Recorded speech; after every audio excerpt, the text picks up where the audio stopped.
Hello, my name is Arianna Smith. You probably wouldn't have guessed that fact just by looking at me. No, it's not because I look more like a Jessica or a Gwen or a Stacy, although the fact that we know what a Jessica looks like is an interesting cultural phenomenon. It's not because the name Arianna is Greek and the name Marie is Hebrew, both of which may seemingly clash with the Old English surname Smith. No, of the dozens of reasons one may be surprised by a person's name, my reason is one that is shared by only 0.2% of the American population. It's because my body is male. It's because my anatomy happens to include relatively broad shoulders, a 6'1" frame, a flat chest, and as the most prominent indicator, a penis. It's because my voice, in its natural state, would be considered in the baritone range. It's because every cell in my body seems to flaunt its Y chromosome at me as if to make me doubt my own convictions. But luckily, I learned to ignore my body a while ago.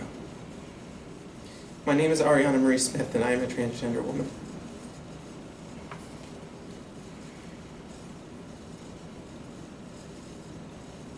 The story of how I came to this realization is winding and fraught with uncertainty.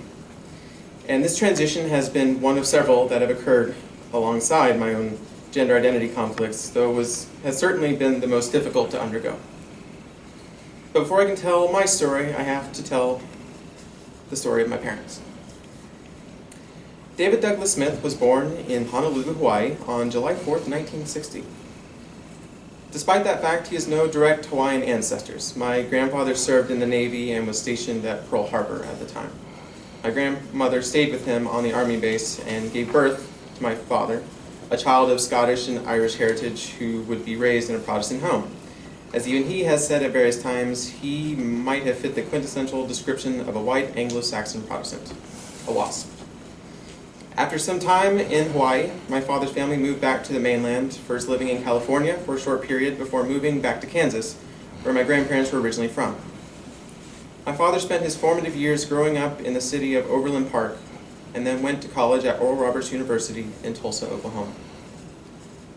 Beatrice Lombolido was born on November 20th, 1962, on the island of Brave in the modern-day República de Cabo Verde, an archipelago nation off the west coast of Africa closest to Senegal and Mauritania. After her extended family made the decision when she was 5 years old to move en masse to America, they first traveled to Portugal. The Cabo Verde archipelago still existed as an overseas province of Portugal until they achieved independence in 1975. After finalizing their immigration documents in Portugal, they traveled to the United States and ultimately settled in Rhode Island. My mother spent her formative years growing up in Providence before also traveling to Tulsa, Oklahoma, to attend Oral Roberts University. There, B happened to meet a WASP, and they decided to remain in Tulsa to raise a family. I often tell my parents' story because I find it so astounding that they both happened to be born on islands 8,370 miles apart and somehow managed to find each other in the dead center of the continental United States 19 years later. The winding nature of their journeys from seemingly across the globe to finding each other and falling in love is beautiful to me. And their journey sets the stage for my own. The second of 4 children, I was born shortly after 8 a.m. on March 31st, 1989, and given the name Christopher Douglas Smith. I was an energetic and happy child, often proving to be the bane of my mother's existence. She tells various stories of my reign of terror, like the various times I would run around to the front of the house and ring the doorbell incessantly until she came to the door in her bathrobe, only to find her toddler cackling maniacally, and then running down the street into garages and under cars as she tried to race behind me, trying to catch me.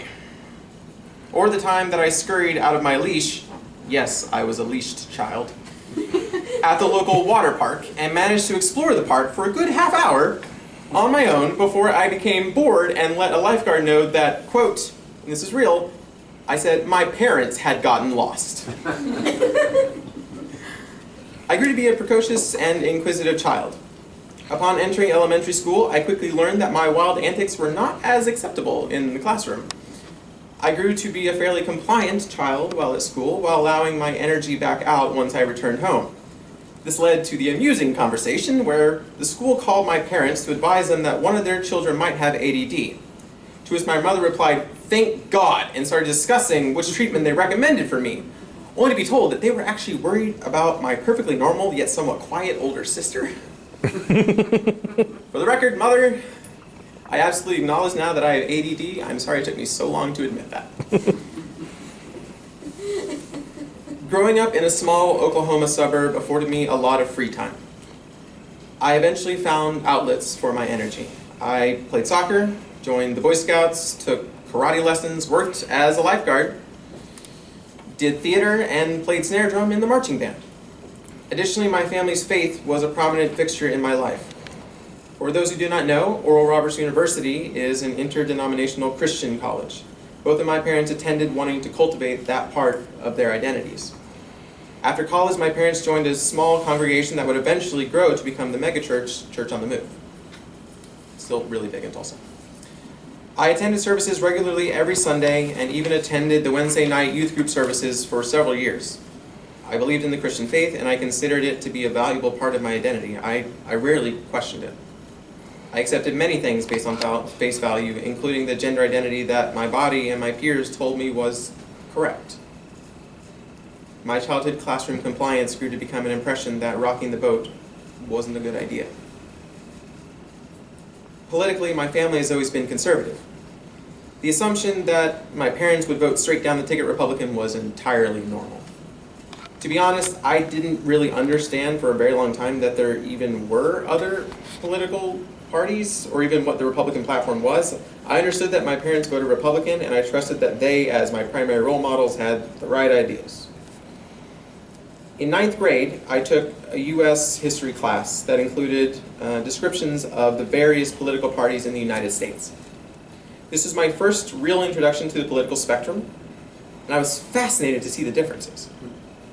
Thinking it would evolve into a rigorous debate on the platforms each party supported, I mentioned on the car ride home with my father that I realized I was actually more of a Democrat.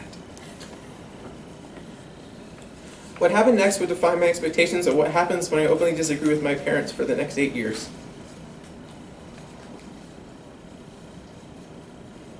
My father pulled over the car, turned it off, and told me to walk home.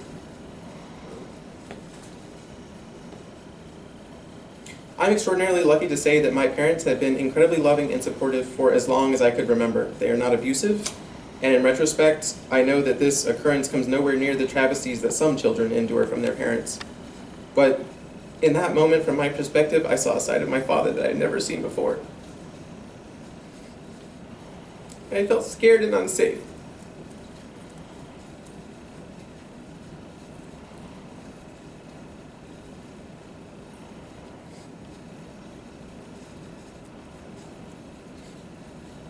I quickly tried to change my father's mind, to convince him that he was overreacting, and to diffuse the situation. He stayed resolute in his decision for several minutes, while my brother sat in silence in the back seat. After what felt like an eternity, but was likely only about 5 minutes, he uttered a loud sigh, put the car back in gear, and drove home in silence. I didn't know how to process this.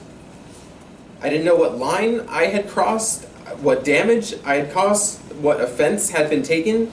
What I understood, what I felt, was that I expressed something that was true to me that I knew my father would disagree with, and my father's response was to become antagonistic and aggressive and to try to banish me from his presence. What I gained that day was the expectation that my honesty was sufficient cause for me to no longer be worthy of his love.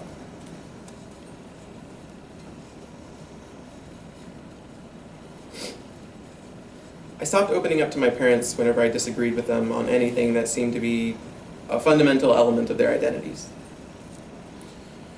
Shortly thereafter, my religious beliefs began to waver as well.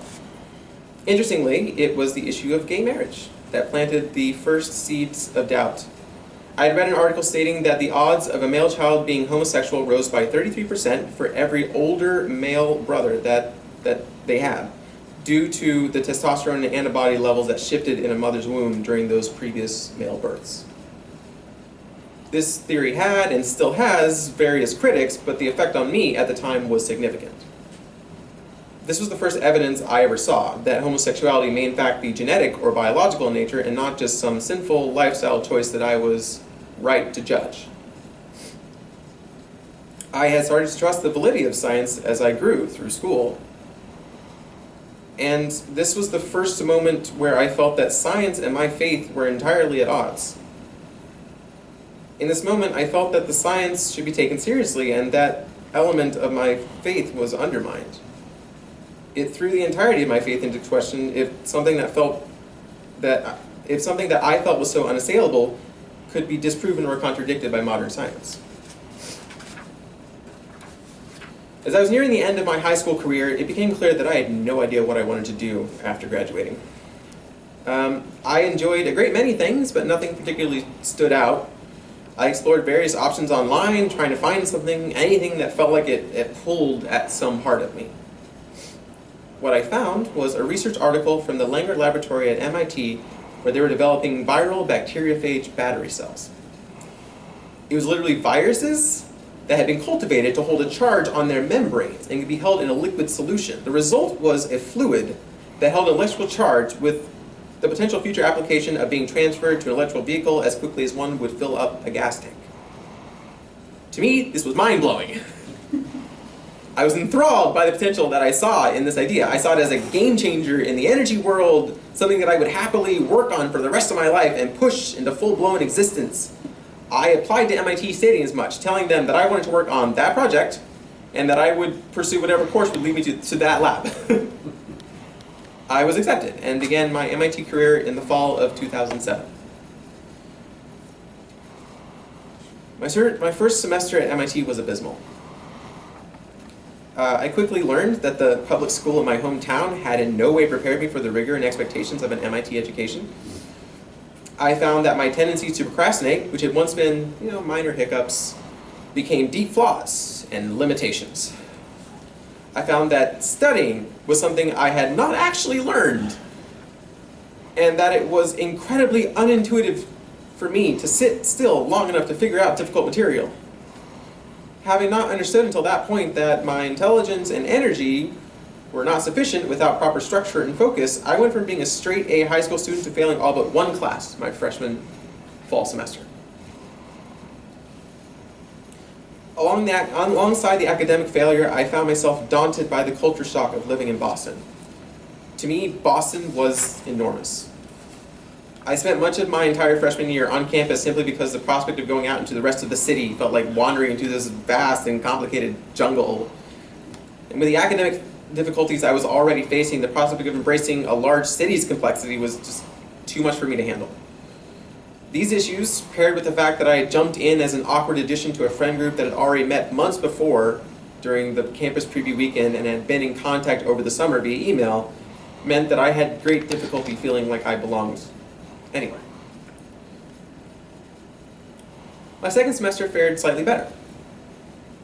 And then I moved on to my sophomore fall, beginning my first classes in material science and engineering. The conclusion I had reached was that this was the way to pursue my Langer laboratory goals. Nanotechnology, that kind of range of topics. Unfortunately, upon taking my first foundational course classes, I found that I already hated it. I had not understood the amount of solitary lab work I was heading towards, and as a highly social person, that life felt grating and constricting. I was still dedicated to the idea that the technology I loved should exist and be part of society, but I felt stymied by the prospect of making that happen myself. I began to fail all of my classes, and it became difficult to care.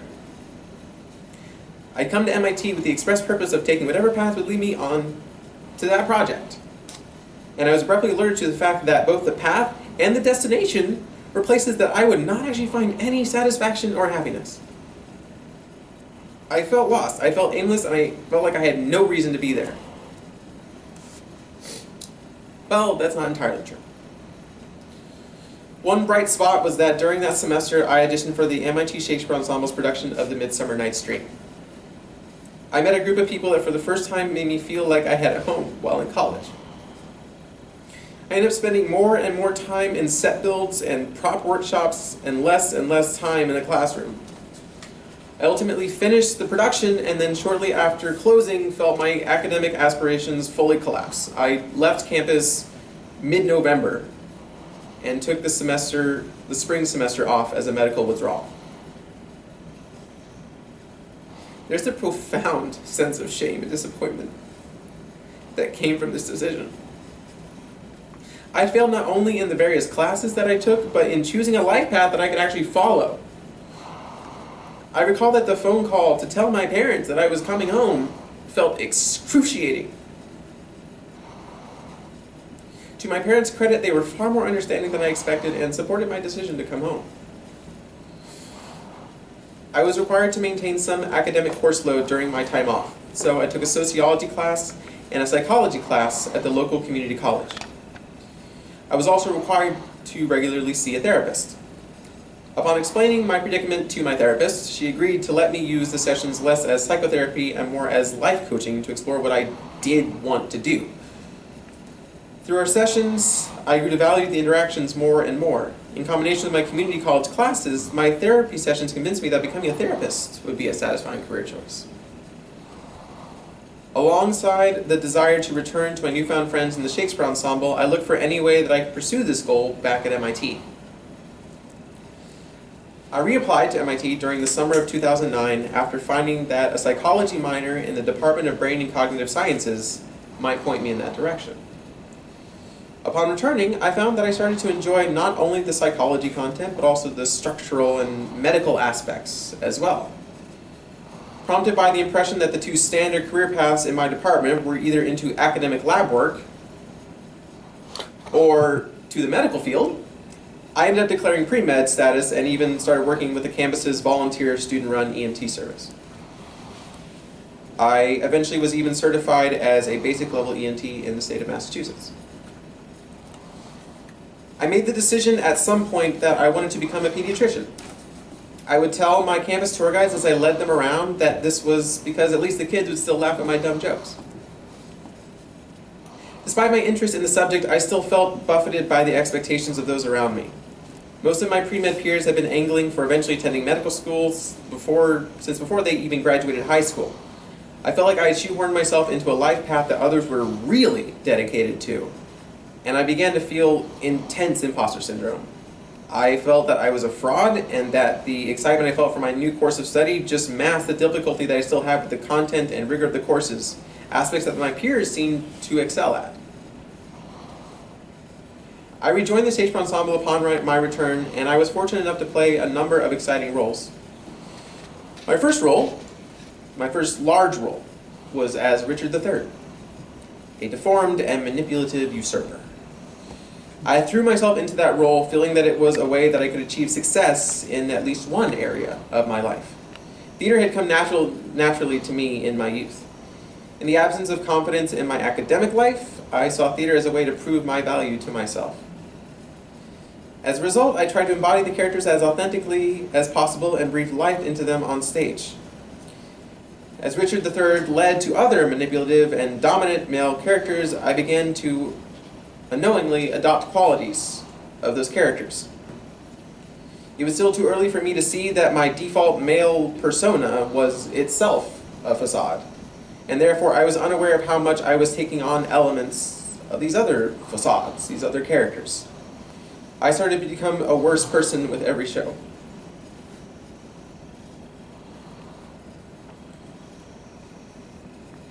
Underneath the layers of academic conflict, my ideological perspectives had also been shifting dramatically. In college, I found myself even more disenfranchised from my parents' religion without the weekly services serving as reinforcement. My academic and intellectual pursuits also gave me ample opportunities to critique and deconstruct my faith. I entered a phase where I became an angry, militant atheist. I would comment harshly on pastors' YouTube videos and sharply criticize anything religious. I was in a reactionary state because so much of what I had built my life on religiously, academically, emotionally, and otherwise all seemed to be shifting or completely collapsing in sequence. It was during this period that I met Sam. When I met Sam, I would only have been able to describe her as a force of nature. She seemed capable of handling difficulty with ease, and seemingly carried none of my confusion and baggage. I admired her strength and courage, and I tried to emulate it. Though I didn't understand it at the time, I saw her as the kind of woman that I wanted to be myself. Sam was gender fluid, and encouraged me to explore gender presentation myself. I addressed in articles of women's clothing at various points at the request of others, but always in situations that felt distinctly like a performance. She pressed me to join the MIT drag show Fierce Forever in 2012, stating that she wanted to do my makeup.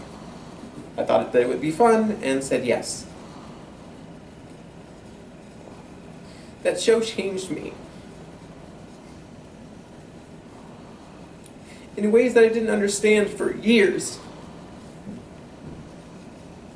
Although it was still a performance, that was the first time that I put all of the energy into trying to appear as, sound like, and embody being a woman. Individuals that I met told me that I looked pretty, and they treated me like a woman and complimented my outfit. At some point during that night, I became aware of the fact that it no longer felt like a performance. And I was feeling more real and validated than I had ever felt before. I had no idea how to process this feeling. I was intensely confused by the experience, and accepted that at the very least I must have been gender fluid myself, at the very least. At that time, the prospect of accepting anything further than that seemed impossible.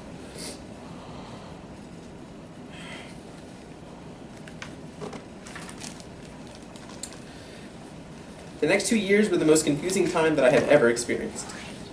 Thank you. After attending an EMT training session about how to identify and help individuals with depression,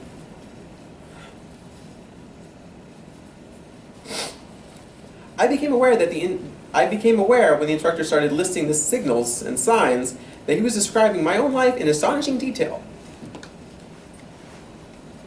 In what was an embarrassing oversight for a neuroscience student, I suddenly became incredibly aware of how much I had been downplaying my own mental issues. I started taking Prozac for clinical depression within a week and continued doing so for the next year and a half.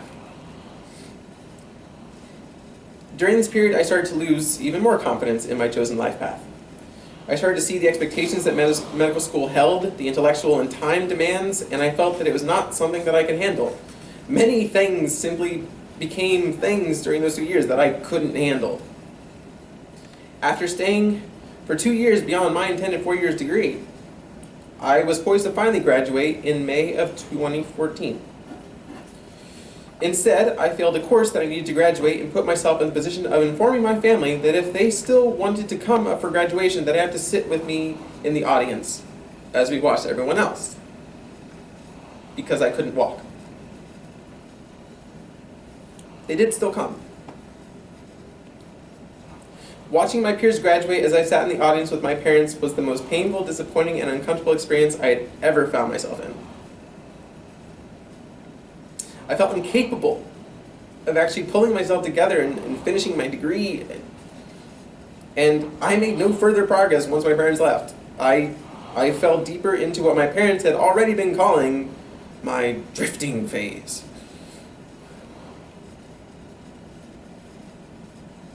Shortly after that point, I became no longer eligible for MIT-affiliated housing since I was not actively taking classes as a student anymore.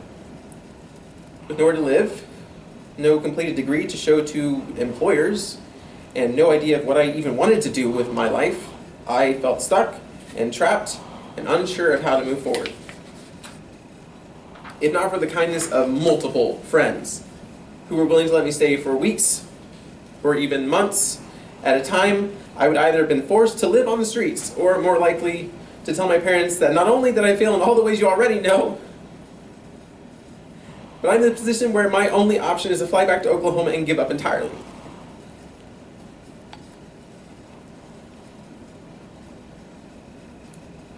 It was during this period that I met Jay. Jay is also a trans woman who let me stay with her for much of 2014. Over the course of our conversations, I started to realize that the confusing mental state that I had trapped myself in had several themes in common with her own. What I still strongly tried to label as gender fluid was in fact nearly identical to the way she felt while seeing herself as transgender. And I found that accepting that I might be, that I could be, that I am a woman became the most difficult barrier of all. The fear that I had from family judgment, from what I would have to change or potentially endure from society, all of that fear had been enough to hold myself back from having a life at all.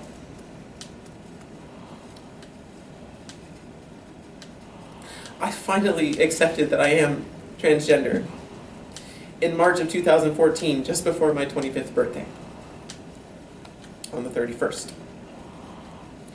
It was at this point I noticed for the first time that my birthday is also the International Transgender Day of Visibility. Taking this as good motivation, if nothing else, I pushed myself to tell my parents and my siblings before my birthday passed. Specifically, I opened up to them much the way I have to all of you here today. I explained how much I valued their input and what they gave me for my life, including the fact that as a biracial child, living in a home where race was not an issue, it wasn't even a topic, it was understood to not be anything that mattered. We lived in Tulsa, Oklahoma, a city that in the 1920s had been burned half to the ground due to a misunderstanding between a black man and a white woman in an elevator, where he slightly nudged her as the elevator jostled, and when the door opened, she freaked out and a bunch of white men saw and accused him of something horrific. It spiraled into the newspapers, it became a conflict, white versus black, escalated until they burned the black part of town to the ground. Specifically, the district that was called Black Wall Street, the wealthiest black community in the United States, was in Tulsa, Oklahoma, and burned. And because of them, I managed to grow up in that environment with a memorial I've been to multiple times, chronicling this and reminding people that this was a problem, that we can't do this anymore. I managed to live in a home where simply it wasn't a problem. It was entirely under the radar. I explained that and numerous other things that I valued about their input in my life, what they've given me, that I wanted to raise a family myself, that I believed they were good people, that they were good parents, that I learned a lot from them and I would pass on a lot as well. But I told them, and I needed them to understand this, that if I ever have a family, I will do this as a mother, not as a father.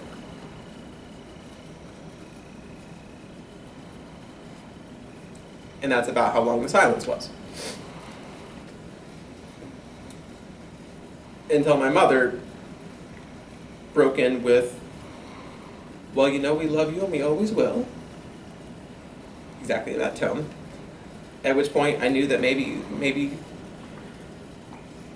this could work. The weight that was lifted was enormous. You don't always realize how little you can function at a time until you see again later on what you are actually capable of. Fear will drive you deeper into the ground than I could have ever imagined. I'm still working to help my family and others understand why this is so important to me. Since I came out, I've been able to finally make progress again on finishing my degree, as well as find a satisfying job, a stable home with 6 housemates, and hope for the future. I look forward to life and to having many more stories to tell. What about that name? The name Arianna means the most holy, a modern form of the Cretan goddess Ariadne. Whereas Christopher means bearer of Christ, both with a somewhat spiritual religious theme. The name Douglas means of the dark or muddy water, whereas Marie means star of the sea, with a water theme. My new name is not pulled from the air. It is an evolution of who I once was, and is a recognition of who I truly am.